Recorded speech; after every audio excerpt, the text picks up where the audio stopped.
got a treat for you today. Oh boy, it is friend of the pod, Chad Davis. Today we're geeking out on automation stuff. He's launched an automation community, so we're talking AI, talking no code.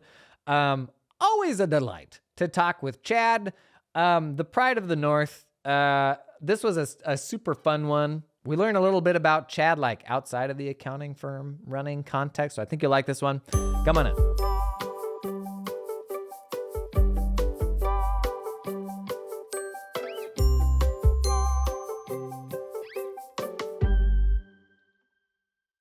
Okay, Chad, thank you for being here. If anybody hasn't had the pleasure of meeting you, give us the 30-second Chad Davis intro. No one ever has the pleasure of meeting me. They're stuck with it.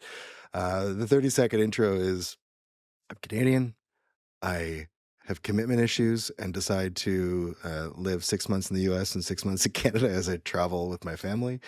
And I have a firm in Canada called LiveCA, but the focus was always on building that until just about 4 or 5 months ago, when the idea for launching something to do with automation was really front and center. And now we have the automationtown.io community. Automation Town? Where did you get that name? Geez, I wonder where we got that name. Do you remember like spending 3 seasons together just chatting about automation in a podcast, Jason? Or is that just so far in your past that it's just so far away? Honestly, it feels like so long ago. Most of the people listening to this won't know what that is. So Chad and I did a podcast called Automation Town. We did 3 seasons of it. The first season was just 2 guys palling around talking about automation. The second season, things took a weird turn. And by the third season, it was like a fully scripted audio drama with some automation learning sprinkled in. It was pretty weird. It was pretty fun, and I got to see your writing chops front and center. It was like you getting to build this imaginary world with characters that were locked in basements underground, all because of a make automation failing because it went out of credits. Yeah, it was really fun. I had a lot of fun. That was a good 3 seasons, and yeah, we took the name from that and turned it into this community because there's a lot of potential with the idea of playing with that name of a town where there's different characters or different types of places. So I think there's a lot of opportunity there, over the next couple of years to lean into the towniness of a community, and thought it was the perfect name. So that was really fun. So nothing to do with the podcast besides just kind of the theme of it. But don't we have enough accounting communities these days? Why did the world need another accounting community? What got you over the hump of like, this is worthwhile and I want to build this? I don't know. I think if you're in that echo chamber of Twitter where everyone has, do we call it X now? Whatever it is. Very, very strong opinions. You might feel like it's too much, but I don't know how about you, like if you feel the same way, but there's lots of cars in the world. There's lots of types of food. There's lots of like choice in the world. And just because, a couple communities exist, it doesn't mean that, you can't find the place for you. And like, it doesn't even need to be an accounting community. Like there's lifestyle, there's travel, there's like family unit stuff, there's interests and hobbies. I just find like the world is so divided, and being able to like be around and see things in a community that just like, I don't know, warms your heart and challenges you and gets you to think differently about things is pretty fun. So I know the facetious answer is yes. Okay, there's too many, but I actually don't think there is. There's always an opportunity for people to find, the right people for them, and being able to select is super important. So I don't feel the same way as that, and not just because I have a community here, but because there's a huge opportunity to meet a bunch of cool people that are kind of aligned around one thing. What has been? I don't want to tee this up just for you to talk about Realize, but like, what has been maybe some of the most impactful communities for you, like personal or business? Like, what gives you the level of conviction to say like, yes, there should be more of these? I don't know. So when we started LiveCA, which is our firm up in Canada, it started in like late 2012, early 2013. And the idea was like, you go to events and you meet people, and those are like your people. And it feels like sometimes the same people going to the same groups, and every couple years, a few new people come in, or you actually get more comfortable walking outside of your small group that you're at in these events. And you realize that, man, there's a lot of really smart people or interesting people that you like are really lucky to meet. And it's like happenstance. So like this whole idea of like putting yourself out online and meeting people is so enriching.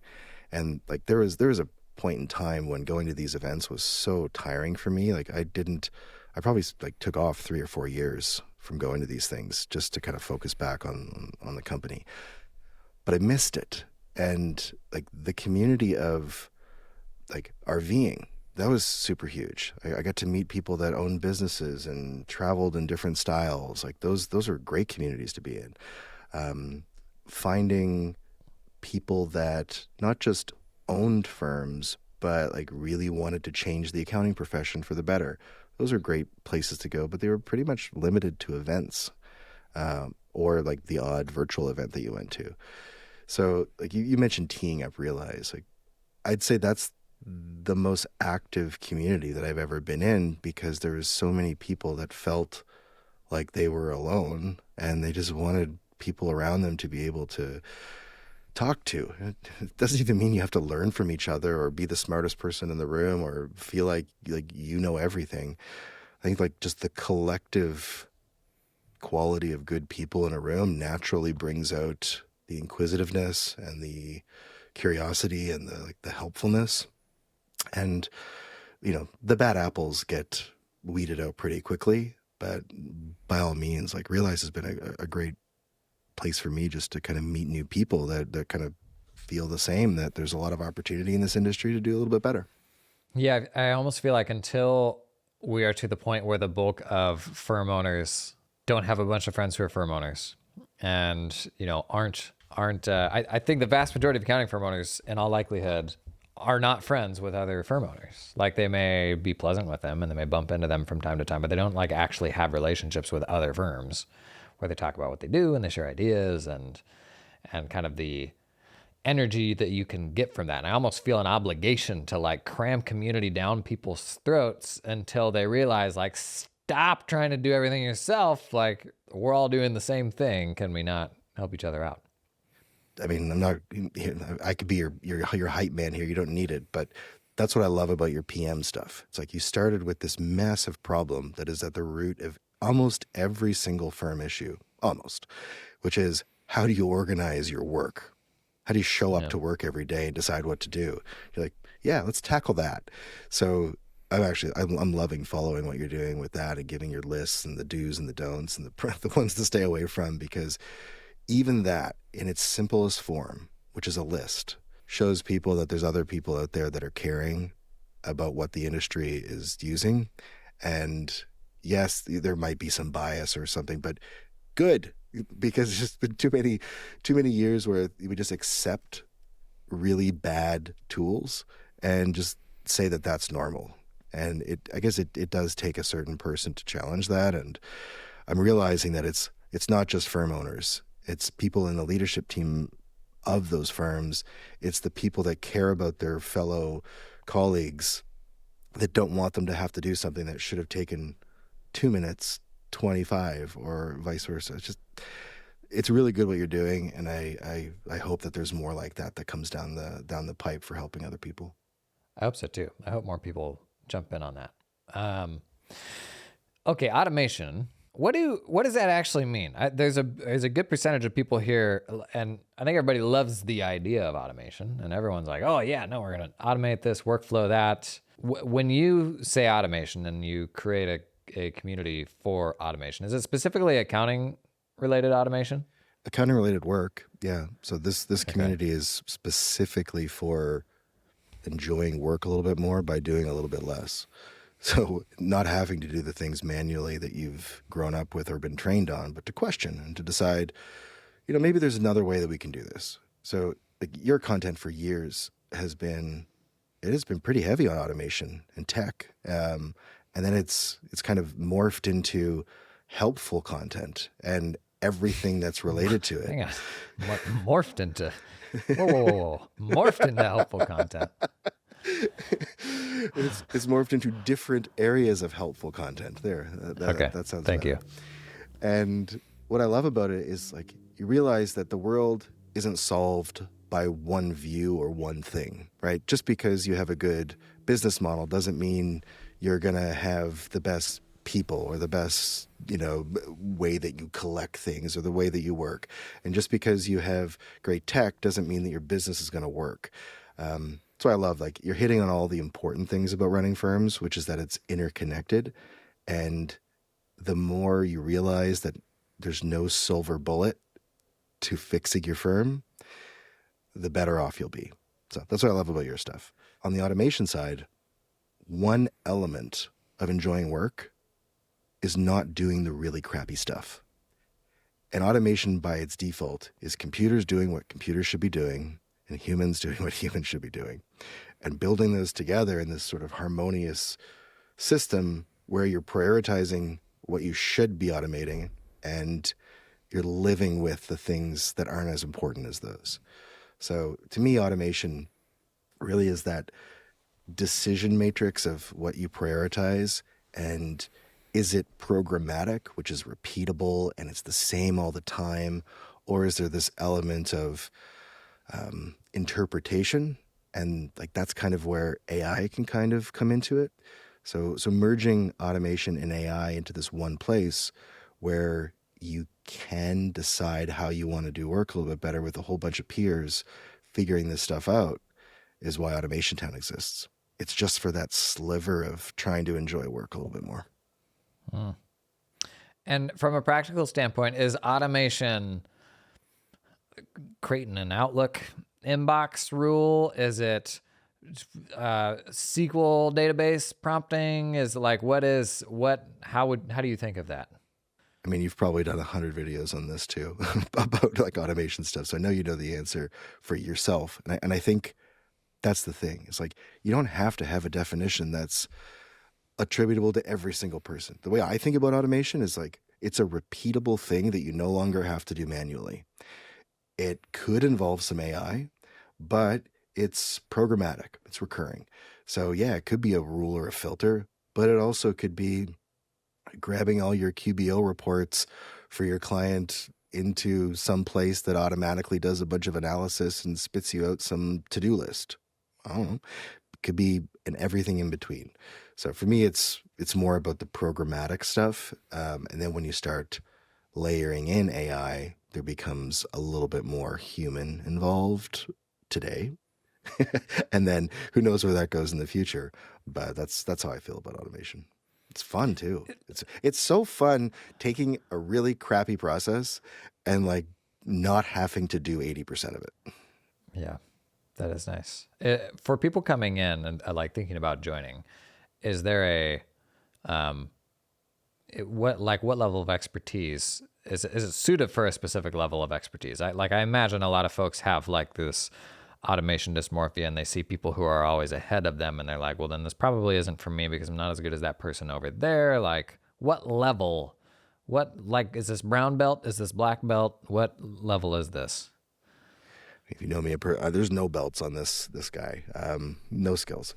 But what I'm thinking is like, this is not just for firm owners. And in fact, it's built for every accountant in the whole industry. It's built for your ops person. It's built for your head of tax who's curious about how to deal with organizers again. It's for your business partner who might want to see the benefits of automation. It's for the bookkeeper who hates doing this one thing all the time and just wants to see what other people are doing.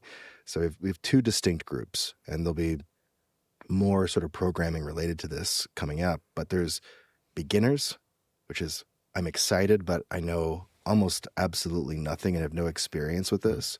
And then there's non-beginners. The non-beginners help the beginners. And then there's different programming that relates to both of those two different types of streams. This episode is sponsored in part by LiveFlow. This is the season of giving thanks. And you know who I'm thankful for? LiveFlow. LiveFlow was one of the very first sponsors I ever had on my content, and they've kind of been with us from the beginning. I'll be honest, I don't know why. People must be going to LiveFlow from our content, which is great. But I'm thankful they've been there since the beginning, because it's brands like that that honestly keep this content coming. Now, LiveFlow, they started out as a killer spreadsheet plugin for your Google Sheets, your Excel, sync data out from your QuickBooks files, your Xero files. Now, they've got a whole dashboarding platform where you can do the same thing, connect it up to the ledger, make these quick little dashboards. It can be either super basic, even mobile friendly, or big, comprehensive, multi-tab sort of monstrosities. It's pretty cool, pretty easy to set up too, unintimidating. We did a demo day video, maybe a couple months now, on their new dashboard functionality. It's actually got a load of views. But check that one out if that sounds interesting. And thank you to LiveFlow for being a friend of the pod. Today's episode is sponsored in part by Ramp. Do you know what Ramp is? Maybe you do, maybe you don't. Ramp is a spend management platform. Do you know what a spend management platform is? Maybe you do, maybe you don't. These have kind of cropped up in the last 3 to 5 years. And I actually think accountants are extremely well suited to bring spend management platforms to small businesses for the first time. And it is all about better card hygiene. Not using one card for everything. Not having an office card, that Jimmy runs out and uses for donuts. It's about using virtual cards, putting budgets on cards, how you manage those budgets across your team members. It is about enablement of your team members to give them greater flexibility to go out and do what they need to do, spend money with boundaries. And Ramp rolls all that stuff into a super tidy platform. And in the last year or so, they've been investing in their accountants channel big time. You'll see them at all the conferences. Super mature product. Sometimes we're afraid to put that new thing in front of a client because it may embarrass us. Ramp is AAA. Very, very nice product. If that's a problem for your clients, also spoiler alert, unlocks a whole bunch of bookkeeping automation opportunities as well. We've done a demo day for Ramp if you want to see a 5-minute demo on my YouTube channel. Otherwise, learn more about Ramp down at the link in the video description. Within the context of a firm, and you hit on this a bit, but I think what people often get blocked by is is automation somebody's job, or is it like water? You're a big time nerd, and you got a lot of people that work for you. Should automation be the job of a chief automation officer? Or is it this is the things that is just what a professional needs to know? My children will be very comfortable with ChatGPT and AI assistants and all that when they get to the workforce. Is it more about redefining the bar for how you used to say you must have Microsoft Office skills and type 40 words per minute? Is it getting to that? Or is it you're going to have an Uber automation person in your firm, and that's the person we're sort of pouring into? All of the above. I mean, with everything in life, isn't there things that are open to interpretation and contextual for every person, right? So I met one firm, but our buddy Chase Berkey, right, over at Dark Horse. Mm-hmm. They're having a head AI person. Tim Petrie at HD Growth. They're part of the Ascend platform with PE, and they have a full-time AI person who's working with all the firms in that portfolio that are driving strategy. The big 8, top 10 firms, they all have these big departments and multiple people that are heading this up. But Joan and John, the 2-person CPA firm, they're not going to hire that type of level of person. So the curiosity is just as important as the organization for the big ones of having the AI person. So I think, actually, I'm kind of curious what you think too on this one, but automation and AI is really just an evolution of a skill, and the more accessible and easy it is to implement them, the more people will. And it's really this, I won't say game, but it's this journey, just like cloud accounting was, that may not take 10 years for the majority of people to be comfortable with it because of the way that it's implemented into all of our tools. So that's why this community exists in my mind, is that we have echo chambers on Twitter and LinkedIn and in our own complete small circles. Why can't we amplify that by taking hundreds of accountants that are really interested and really smart with this, and let them all amplify each other in this one place where it's a safe place to ask what you might think is a really dumb question? It's not. It's absolutely okay to say, should I use Zapier or is there something else? Why would somebody use something else? Hey, I'm thinking about using this thing in QuickBooks, but I have to pay this extra money to get it. Is there any alternatives? Like, absolutely great questions. And I think when you have an audience of techie people that want to help each other and the focus is on tech, like, you're good. So I just think it's a generic skill like using a computer that will eventually become part of our repertoire for doing work. What do you think? This isn't about what I think. This is your interview. Do you think there's a risk of this question? This question is like getting into what, like my reaction, what I think of that.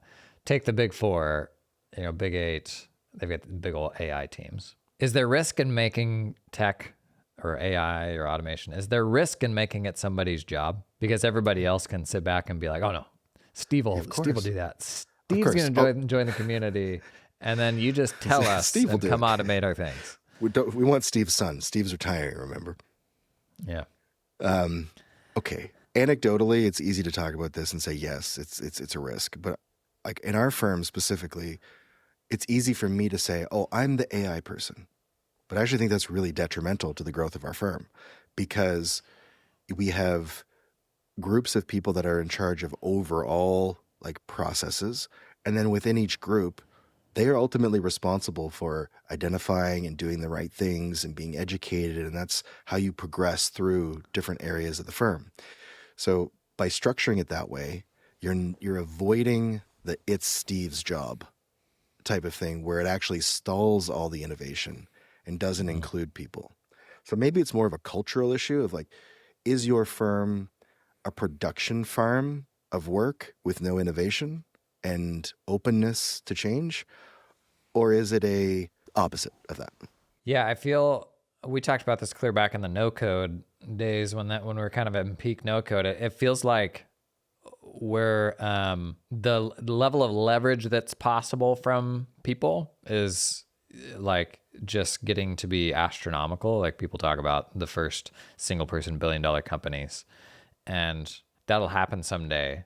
But on a much more humble scale, the delta between the most productive and the least productive accountant, I think, is just getting bigger and bigger. And it further puts stress on like the traditional employment model. And you could take an example as simple as bank rules, and somebody who can just nail bank rules and like get most of that stuff running on autopilot with compared to a bookkeeper on the other end of the spectrum. And that's, that super leveraged person can do, 4x the output of the other. It feels to me like we're just going further and further down that path now with AI being able to write code for you and AI very soon being able to control the things on your desktop and take those tasks over for you.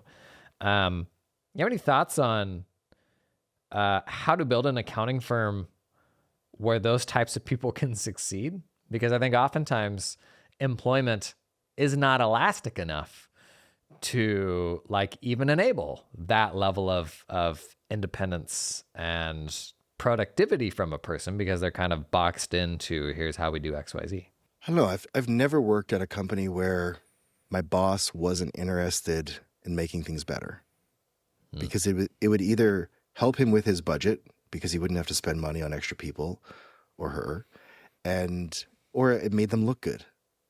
So maybe it's a framing exercise, and it's like, how do you lean into this kind of thing to be able to talk to your bosses about having the time and capacity to make this work?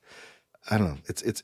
It's not something that I'm any expert in, but I can tell you that what we've done at our firm is we've changed our business model so that employees and every team member work less so that they have more time for this type of investigation and care and review and QA work of their own stuff. It means that you have to adjust your expectations on what your business is. It might mean a lower profit margin. It might mean less clients. It might mean all that kind of fun stuff. But we did it because we wanted people to join and stay here because turnover is incredibly expensive and it's not fun to work at a place, in my experience, where you're not leaning into this kind of thing. So I actually was at a conference couple weeks ago and met with a guy who worked at a really large firm that had a head of AI at his company, and like they weren't even allowed to go to websites, not even use the app, but like go to websites that would encourage them to think differently about a problem. They're blocked. It's like a dystopian B movie, but like you can't like smuggle paintings in or classical music. Yeah, like that stuff scares me. Like to be able to say, hey, you can't even go to this website. You're forcing them to go to their phones and their own personal stuff to be able to look at this. And if you think about like the evolution of bottom-up marketing, Expensify killed it. They knew that people, if they could just get a better expense report in front of their bosses, they would have user demand pushing this instead of the boss's demand pushing it. And I feel like that's what we're going to see is a bunch of bottom-up people saying, bottom-up progress, being able to say like, I want to do this. I have done this. Like, how do we make this work? 100%. I think really interestingly, like the fact that I mentioned my kids earlier being really good with language models, and the fact that you can have an AI assistant in Roblox and you just tell it what to make and it makes that thing for you. And I mean, older than that, I mean, if you or I are in high school or in college, you better believe we are absolute AI wizards. And those people are entering the workforce. And they're going to look at this, and they're going to look at that, and they're like, this is dumb. This is way harder than it needs to be. I think it's Paul Graham that tweeted, basically The 22-year-olds are yeah. as capable as 28-year-olds now because they're more comfortable with AI. And yeah, I hadn't thought of it in quite so much of a dystopian framing, but very much a like, you're almost like forcing them to turn that part of their brain off unless you invite some level of it. Yeah, I really hope that the people that do hire directors of AI are really great people. Like they're great listeners. They're good at understanding multiple departments, multiple views, and not treating it like, because I understand how RAG works and how vectorization works, that I am now going to be your head of AI. I'd actually argue that the best head of AI has like a nerdy assistant and is a great people manager to identify and highlight the things you need to do AI with. Yeah. Fun fact, my daughter is 13 and my son is 9. And they both have AI math tutors. My son uses Synthesis, which is awesome. And their tutor program's like under $50 a month. And he blasts through math. And when he gets stuff wrong, the AI knows exactly why he got it wrong and can say things like, it looks like you thought that this was part of the solution, but actually you missed this one really important part, because it knows if it was supposed to be 6 and you got 9 or something, okay, here's how you got that. And it's like, I love that level. And I am not anti-teacher at all, but I am absolutely pro learn on your own time, like have no issues with time restrictions to learn something, use the tools available, and it's absolutely not hurting them when you've got other supplemental stuff to help learn. So I'm just super happy with that. Imagine making like grown adults read textbooks. Like, I feel like we're going to look back on textbooks and that will just seem so incredibly arcane, like so soon. Like it doesn't get more static than that. No, I mean, in some of the posts in Automation Town, I've been posting up the transcripts of the videos so that people can take them and ask their own questions. There was one post a little while ago where it was like how to take QuickBooks reports from the API and massage them into what you want them to look like, and it gave some instructions on how to do it. But I didn't want to create the instructions, because what if somebody is using a different tool and they had to change up one of the modules or something? So I gave them the transcript, and now they can take their own tool set and their own approach and just get that little cheat to start to say, hey, create me some instructions, but instead of using Google Sheets, use 365, or instead of using QuickBooks, use Xero. And like that type of enablement, I think is pretty healthy and is exactly what you're meaning with the textbooks. It's like, give people the resources and the tools and let them learn the way that they want to. Today's episode is sponsored in part by Client Hub. It is practice management season. You know that. You're looking around, am I on the right platform? When it comes to picking a PM, Client Hub says it comes down to the 4 C's: capabilities, client experience, clarity, and community. Today, we're talking about community. You know I'm a big old fan of community, but is your PM platform? Are they in the community? Are they excited about the profession? Do they participate in community events? Client Hub, it's a small startup that was co-founded by a former firm and top 100 pro advisor who knows a thing or two about accounting firms.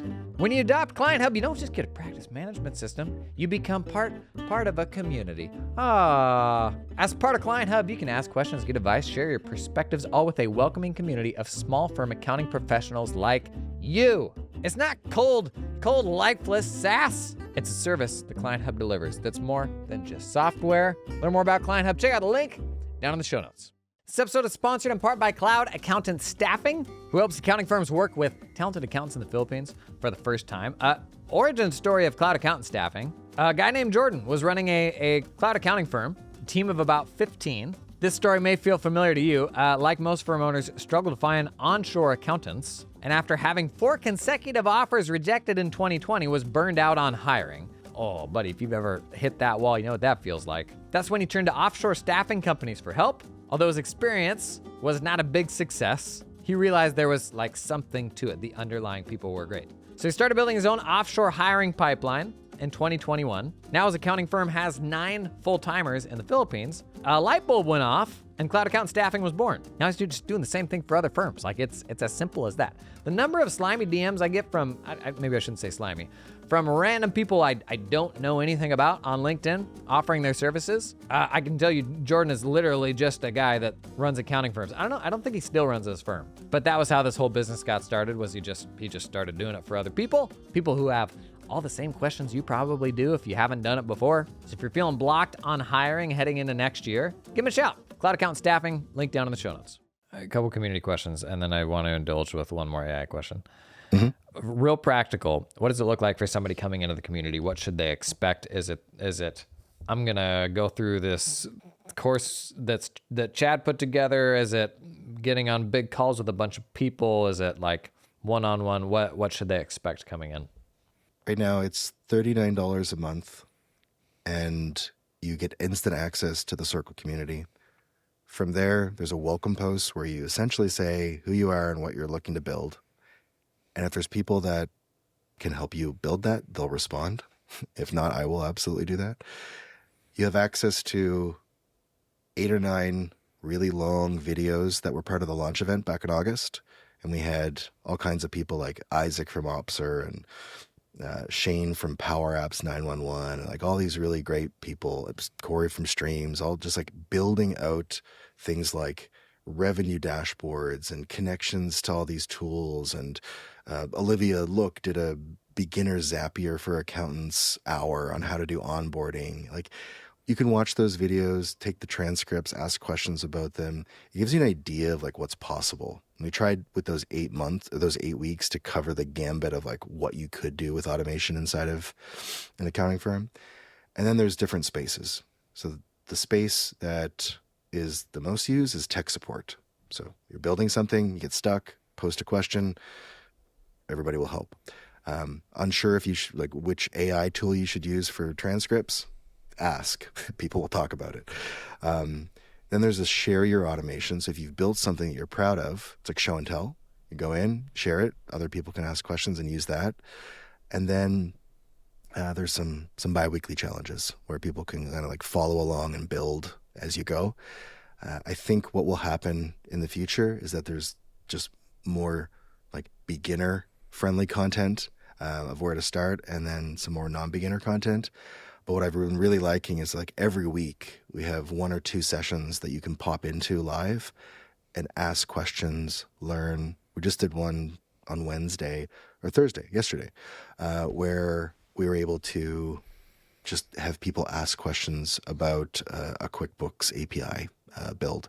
And that was awesome. So all kinds of little things that you can decide what you want. But to be honest, even if this is just something that you're curious about, there's a weekly email that goes out every Thursday that summarizes everything that's happened in the community. And you take a look. And I bet you a lot of people do that as well. Cool. Okay. Yeah, thanks. Last super indulgent question, and we've got links in the show notes to find all this stuff. AI stuff. It's been an exciting few weeks. Obviously, we had Owen preview a while back. We had the computer use model. We've got rumors now of OpenAI launching an agent in January. What are you most excited about right now? Oh, I'm excited about what just released, which I don't think it went under the radar because I'm sure you talked about it. But like, we've lived in a world where PDFs had to be interpreted through text for years, and then a week ago, 2 weeks ago, whatever it was, Anthropic was like, you know what? We can actually see the PDFs now. We know exactly what it is, and like why that's exciting to me is that it's a fundamental shift in how you work with PDFs. And like as accountants, you're laughing because you're like, okay, it's PDFs, like slow your roll a little bit. But like that's the majority of government forms. Full stop. So being able to now use that as part of your build and understanding the context instead of it just being text-based is going to amplify how we're able to build around this whole system. So that gets me excited because now we're out of like the dark ages of PDF text and we're actually into something kind of new. That's like kind of nice. I'm like you, following a lot of the agent work and just seeing how costly it is today versus the impact it's having is like, okay, cool. This reminds me of 2 years ago when we first got ChatGPT. But it's only going to get bigger. And with everyone else talking about different versions of AI and different models, like we know that the acceleration for where we are at today versus what's possible is so short, and it's almost scary. So I think it's nice to be aware of it, but at the same time, I'm just excited for what I don't know, if you know what I mean, because I know it's coming. How do you feel about it? The Anthropic thing's a big deal.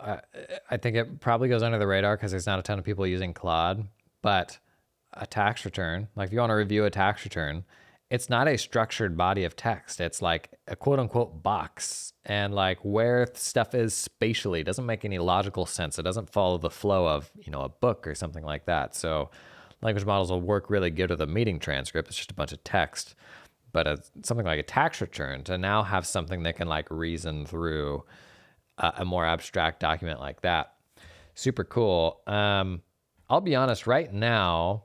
Yeah. Agents, like there's so much thinking that goes into every single step. It's slow and it's expensive, and it will obviously get better. Biggest like front of mind things for me, ChatGPT voice assistant in the desktop app. Oh, I'm using that every day. It is so good. Did you set up your shortcuts for it yet? I've been using the Mac one for a while, but haven't set up like the voice assistant shortcuts. Like I haven't got into the flow of using that regularly. Yeah, it's great. I mean, yeah, keep going. So the idea of like using it on you're talking about like the vision part that they've just talked about recently. So the vision is what makes that even more powerful. So if I can hands-free talk with the assistant and it can see what I'm working on and what I'm talking about, like that just seems like a totally new version of work where I no longer have to Command T, Control T to a Google window to look up that thing to go figure that out. You just say like, hey, chatty, go figure out why this or that isn't working, or what the phase out was for XYZ. Like that just seems super compelling. Isn't there something, someone really smart said this, I forget who they were, but they were like, we're leaving the age of how to do work and we're entering the age of what to do. Yeah. Yeah. You read my newsletter yesterday, didn't you? Oh, was that it? That was it, yeah. Oh, shit. That's the funniest thing. That was Adobe's CEO. It was Adobe CEO. Yeah. Okay, that's funny. And you can totally see that in the creative arts, like where I can just prompt into being an image or a video or something like that, and it's not as refined and not a true reflection that an artist could create, but for anyone else who isn't capable of what the artist is capable of, you can now do things. You have superpower. I make all sorts of dumb images, right, that I never would have been able to make before. And so now it's more a question of like, what do you do? And I heard the framing from a designer like maybe 6 months ago who said a designer's job isn't to create the design, it's to decide what the design ought to be. And I think there's parallels there to accounting. Mm-hmm. Is it your job to do the accounting, or is it your job to decide what the accounting ought to be? I like it. It's catchy. Feels good. But the reality is a lot of people are getting paid to do accounting still. Yeah. Yeah. It's exciting. And like, I don't know about you, but I've been kind of nerding out on the Cursor Replit thing for a little while. And there's people now that have created a whole bunch of templates to make it go even faster. And for those of you that haven't like heard those two words put together before, think of it more like a way for you to spin up a tool from scratch where AI builds exactly what you want, and you can make it accessible to your team to be able to literally have your own app to do something very, very quickly. And there's 100,000 videos on YouTube about this. The more dated, the worse they are. If you can get the really recent ones, you'll see all these templates and all these connections that people are building. And it just blows my mind at what's possible because, yeah, there's a lot of opportunity for automation, but maybe you don't need automation. Maybe you might just need a little tool that would make the maintenance of the automation irrelevant and 10 times less than if you just had a tool that worked. So that's where I could see firms investing in like, oh, we need this thing to take all this Stripe data and compare it with this Zuora or ChargeBee account just to double check things, and also our inventory and our 3PL and all this other things. And you could build automations for that. But what if you just had an app that connected to all of them and had the right logic? And anytime you needed a change, you asked the AI to be able to make that change without having to be an automation expert. Like, that's what excites me about the future work. I think we still very much think in the paradigm of humans using apps too. And we're very close to the tipping point where there's going to be more machines using apps than humans using apps. So like even the ability to spin up that app to solve that problem, like you may use it now, but it's also something that an agent can hop in and be like, hey, do this on the 3rd of every month. And it goes in It does that and creates the work paper and all that. Yeah, it's a great reminder that knowing what to do is incredibly important. So leaning in to the people that have been there and done that and have seen all these things. Yeah, like have those conversations. It's powerful. Like learning not just the tech, but the why behind a lot of the things that we do. Great. I mean, unless you're in America where the tax code changes every 6 months. Yeah, where we have real taxes. Okay, Chad, thank you for coming and doing this. Any parting words for the kind people at home? Automationtown.io links. Anything else we ought to share? No, like, and if you try it out and you don't like it, or you don't save any amount of time in your life, I'll absolutely give you your money back. It's just a whole bunch of people that are really excited about tech, and it can be for anybody. Like it's not just for firm owners. So don't feel like you have to be an expert or a beginner that may not be able to find your tribe. There are literal developers in there that work for accounting firms that are just nerding out, and it's really fun. So look forward to seeing you there. And thanks, Jason, for having me on here. And it's always fun chatting nerdy stuff with you. Cool. Thank you, Chad. You got nothing to lose? You heard it from the man himself. Go check it out. I'll see you in the next one.